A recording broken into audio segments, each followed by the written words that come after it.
Look, I'm not gonna kid you. It's 5 a.m. in the morning. I am dead tired, and this is gonna be more of a rant than anything. So if you came for a more discussion style video, I'm sorry. But look, I gotta get this off my chest. Why in any world, why in any reality does Genshin Impact's storyline and writing suck so much? I know storytelling is subjective, I know. That's why I'm ranting, and that's why this is my channel. So I'm gonna talk about what I want and what I think. And if you disagree, cool. See, Genshin Impact, in my opinion, likes to set up these really intriguing plot lines. It likes to throw you in these little tidbits of lore and these little tidbits of interesting history and these nice landmarks that really could mean so much more, and these events that really barely scratch the surface of an interesting story. And it likes to take that idea and just throw it in the trash. And then it likes to set it on fire so that you can't even go back and watch it. You can't even re-experience that. And it's so frustrating. I am a story guy. I like lore. I like learning more about the worlds and the characters and the things that I like and the weapons. I get weapons and I read their lore. I get artifacts and I read their lore. I've discussed it on this channel. So why do I not feel rewarded for that? I'm not saying you should have to read a textbook, an encyclopedia on the lore of this game. I'm not. I don't want that for anybody. But what I'm saying is pretty much every game, to an extent, makes everything feel slightly more rewarding once you've read something and gone out of your way to understand different tidbits of the world itself, because it elaborates on so many different factors. And in Dark Souls, this explains it beautifully. In Blue Archive, in Arknights, in all these other games, it's done perfectly. Do you know why Genshin doesn't feel that way? Because Genshin treats you like you're an elementary kid student, like you're a 5-year-old who can't understand a single thing because it has a flying Paimon next to you, re-explain everything you just experienced. It is the most frustrating thing, regardless of whether or not you like Paimon.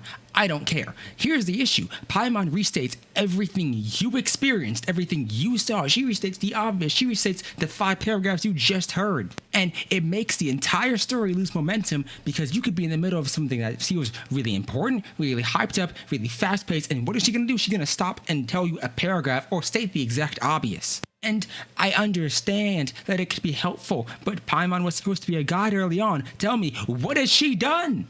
When has she guided you? Nowhere, none. She's done nothing. She has done quite legitimately nothing. And in Sumuru's questline, with no spoilers, Tanari kind of proves that.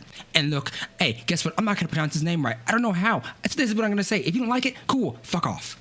I just don't understand or get it. Why do you set up so many interesting plot lines and then proceed to burn each and every one of them for the simple fact that it would be too much work to state it, too much work to delve more in depth into these concepts, and whether or not you feel like they're going to do it later on, it does not matter. The fact of the matter is the game refuses to give the player any incentive or treat the player like they're smart enough to learn, understand, and maybe build on this themselves. You know what I just did? I spent 6 hours basically clicking through the same dialogue options. Mind you, dialogue that means nothing in this game. Dialogue that is not voice acted is entirely pointless because ultimately the game chooses to ignore it anyway. How many of you have done a world quest that really feels so impactful to the environment? The Sacred Sakura cleansing ritual, and guess what? It's done nothing. Has it ever been mentioned? No. That is something that should change. Why is it that there are these important events, these important quest lines that really feel like they should have an impact on the environment around you, and they don't? The game chooses not to acknowledge them. No character acknowledges them. Nothing. 9 pillars apiece. It was one of the things other people did early on in the game after they collected all the Geoculits. Guess what? It means nothing. Sacred Sakura cleansing ritual. Guess what? Now a Grand Narukami shrine glows blue for some reason, and guess what? Nobody reacts. I don't care how important, how long, how packed full of lore any questline is, it means absolutely nothing. And I'm not saying lock off part of the experience for people who choose to play that game. No, what I am saying is make people who choose to play it feel rewarded. Give them a slightly different dialogue option. Maybe have a dialogue option that's featured later on allude to something you've done.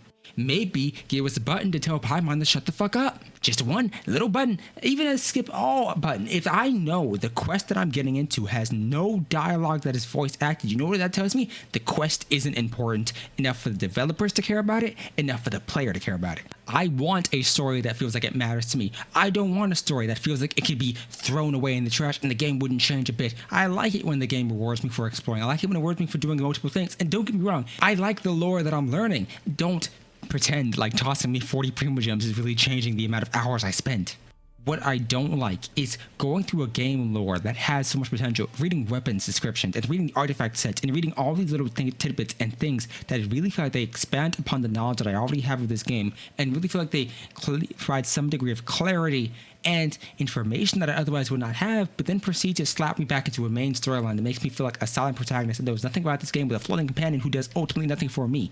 The experience of a game should be boiled down to, does this add on to the experience? Is this important? Is this useful later on? What does this do? And if any of the answer to that is no to any one of those, it should not be there. Is Paimon adding to experience? Is she useful to you? Is she going to be useful later on? Can any of those questions really be answered? Is Paimon helping you? No, she's just there. She pops up when she wants to and ultimately restates the obvious, and a lot of the quest lines would feel a lot better if the protagonist, the main character, Aether or Lumine, spoke themselves. An individual say the traveler can't speak and they don't understand the language. It does not matter because you reenact and talk about full plays in the game. It boggles me. I don't understand why the game chooses to pretend like ultimately the traveler is just this silent, voiceless protagonist when their voice actors themselves talk more on a live stream that they do. And I'm frustrated. Because Genshin sets up great gameplay, it sets up great lore, it sets up great characters, and then washes that away in the pit of disappointment that is a main storyline that chooses not to progress, feel like it's doing anything, or in any way acknowledge you as a player. Guess what? The main plotline is supposed to be looking for your sibling. You want to know how often that's mentioned? Barely at all. You get an occasional mention of it from Paimon or from the main character themselves, but that's like once every couple months. And the problem is, that was the only reason we were supposed to be drawn into the game, to find your sibling. We know nothing about the sibling basically, because the game didn't choose to build on that early on. When the game started, you should have experienced Teyvat to a degree with your sibling, maybe then Amber got captured, and that led to your sibling getting separated later on. Because you would have known Amber at that point, because you were in Mondstadt, it would have led to a slight more intriguing plotline, in my opinion. Because now I have no attachment to my sibling. I don't care about them. I don't want to find them. I care more about Zhongli. I care more about Jin Yan or any of these random characters because I never interacted with the sibling. And yeah, you could say, oh hey, the traveler has options or dialogue in their menu on their profile talking about the sibling and all that. It doesn't count. We don't count that. You want to know why? Because if I read Zhongli's, that's of my own volition. The game didn't tell me, and ultimately that means nothing to the rest of the game. You want to know what does mean something? The sibling. You want to know what matters? The sibling. You want to know what the game should tell me? Stuff about the sibling. If you're going to make this the entire purpose of the game, you should present this to the player and not have us, hey, if you want to learn more about the person you're searching for and the entire purpose of this journey, you should go out of your way. No, present this to me and give me a reason to give a fuck about the person I'm finding. If your game is based on one aspect, on one goal, you better make that a damn good goal, and you better make me care. But if I can't, if I don't, if you present me with nothing more than 5 seconds and not a single word of dialogue between these two other than the other person's name, hey, why do I care? Why does this matter to me? For the first act of the game, the most we saw of the sibling, the person we're supposed to be searching for, is facial expressions. And that first act lasted a long ass time because we didn't get the Dainsleif questline for ages.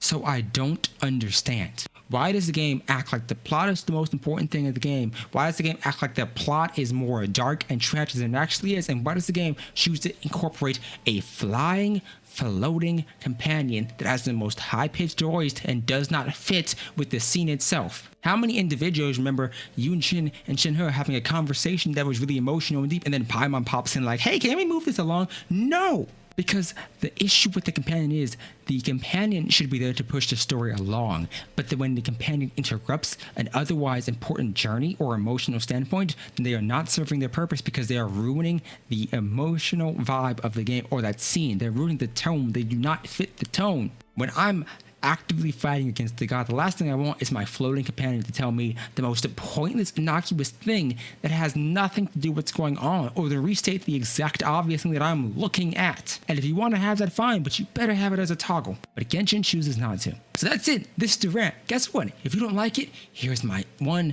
solid piece of advice to you. I don't give a fuck. Subscribe, like, whatever. Goodbye.